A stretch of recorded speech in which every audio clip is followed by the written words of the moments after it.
샬롬, 사랑하는 새벽나라 친구들, 여러분과 금요일 말씀을 나눌 이형목 전도사입니다. 오늘 말씀을 통해 하나님의 마음을 깨닫는 시간이 되기를 바랍니다. 여러분, 예수님이 어디에서 태어나셨는지 알고 계시죠? 바로 동물들을 키우는 마구간에서 먹이를 먹이는 구유에서 나셨습니다. 제가 어렸을 적 동네에는 집에 외양간이 있고 거기서 소를 키우는 곳이 많이 있었습니다.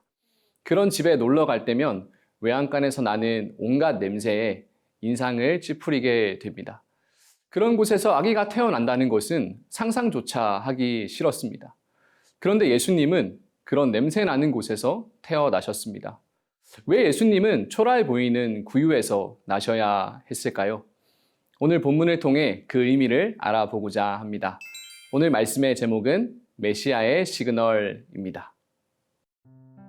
오늘의 말씀은 누가복음 2장 1절에서 7절입니다.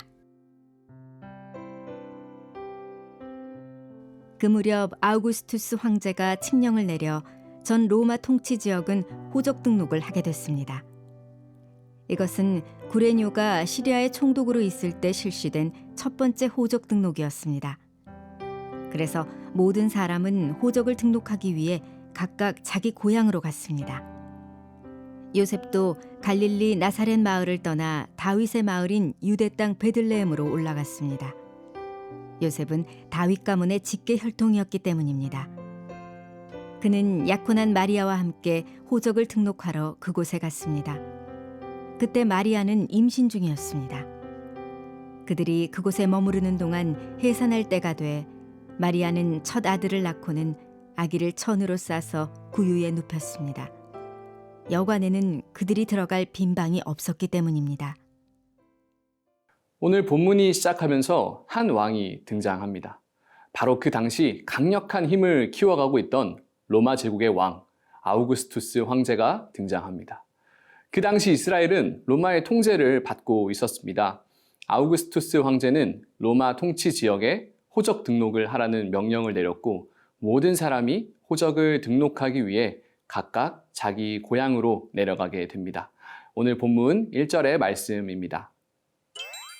그 무렵 아우구스투스 황제가 칙령을 내려 전 로마 통치 지역은 호적 등록을 하게 됐습니다. 예수님의 이야기는 어느 민족에서 전통처럼 내려오는 어렴풋한 이야기나 신화가 아닙니다. 실제로 우리 역사 가운데 일어난 사실입니다. 그렇기 때문에 그 시대에 일어난 구체적인 사건들 역시 성경에 기록되어 있습니다. 본문에 등장하는 아우구스투스는 폭군으로 유명한 율리우스 카이사르의 양자였습니다. 그는 자신의 양아버지였던 카이사르가 신이 되었다고 선언하면서 자신을 신의 아들로 칭했습니다. 사람들은 아우구스투스를 세상의 구주라고 불리우며 신으로 숭배했습니다. 그는 세상 사람이 부르는 세상의 왕이었고 세상의 주였습니다. 모든 사람들은 강력한 통치자만 로마 황제의 명령에 순종합니다. 실제로 강력한 군대와 강력한 통치자가 있었기에 사람들은 두려워하며 순종했습니다. 아우구스투스 역시 모두가 자신의 명령에 순종하는 걸 보며 실제로 자신이 이 세상의 주인이라 생각했을 것입니다. 그러나 그는 실제로 이 세상의 왕도, 구주도 아니었습니다. 그는 온 세상에 정의와 평화를 안겨주지 못했습니다. 본문의 저자인 누가는 이 로마의 황제를 등장시키며 세상 나라와 하나님의 나라의 대결이 시작되었음을 보여주고 있습니다. 사랑하는 새벽나라 친구들, 이 세상의 통치자는 우리에게 참 평안과 만족을 줄 수 없음을 알고 영원한 통치자이자 온 세상의 왕이신 예수 그리스도를 따라 살아가는 모두가 되기를 소망합니다.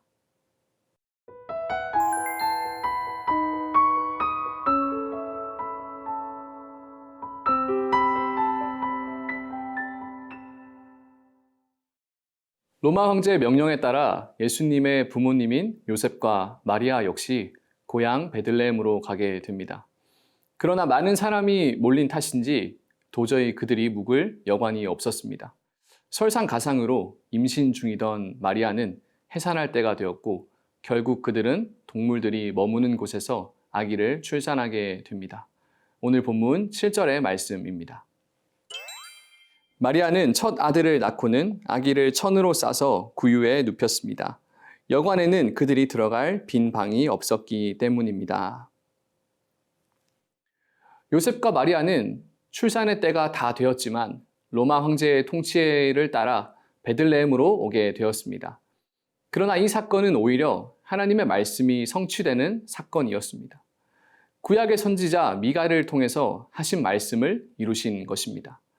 미가서 5장 2절의 말씀입니다. 그러나 너 베들레헴 에브라다야, 비록 내가 유다 족속들 중 아주 작지만 이스라엘을 다스릴 사람이 너로부터 나올 것이다. 그는 근본은 먼 옛날, 아주 오랜 옛날로 거슬러 올라간다. 아멘. 오래전에 약속하신 왕이 오셨습니다. 그러나 그 왕은 높고 화려한 곳이 아닌 가장 낮고 초라한 곳으로 오셨습니다. 이 모습은 인류를 위해 오신 메시아가 어떤 분인지를 보여주는 하나님의 시그널을 담고 있습니다. 그분은 모든 사람들 위해 군림하시는 분이 아닌 모든 사람을 섬기기 위하여 오신 분이십니다. 모든 사람들을 섬기기 위하여 모든 사람들보다 더 낮은 곳으로 내려가셨습니다.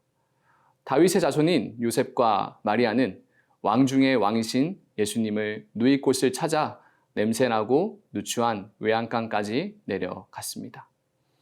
하나님은 이렇게 하늘의 가장 높은 곳에서부터 구원을 가져오시기 위해 땅의 가장 낮은 곳을 사용하셨습니다. 이 모든 것이 인간적인 눈으로 보기에는 비참하고 초라했지만 영적인 눈으로 보면 하나님의 말씀을 이루어가는 완벽한 시나리오였습니다. 사랑하는 새벽나라 친구들, 우리를 위해 가장 낮은 곳으로 오신 예수님을 기억하고 우리에게 찾아오신 예수님을 향해 문을 열고 영접하는 모두가 되기를 소망합니다. 살아계신 하나님, 우리 아버지, 우리를 구원하시기 위해 하늘 보좌의 영광을 버리고 이 땅의 가장 낮은 곳으로 오신 예수님을 보았습니다. 우리가 예수님의 그 놀라운 사랑과 섬김을 받은 것을 잊지 않고 우리 또한 이 땅의 낮은 곳으로 가서 예수님의 사랑을 실천하며 살아가게 하옵소서. 예수님의 이름으로 기도합니다. 아멘.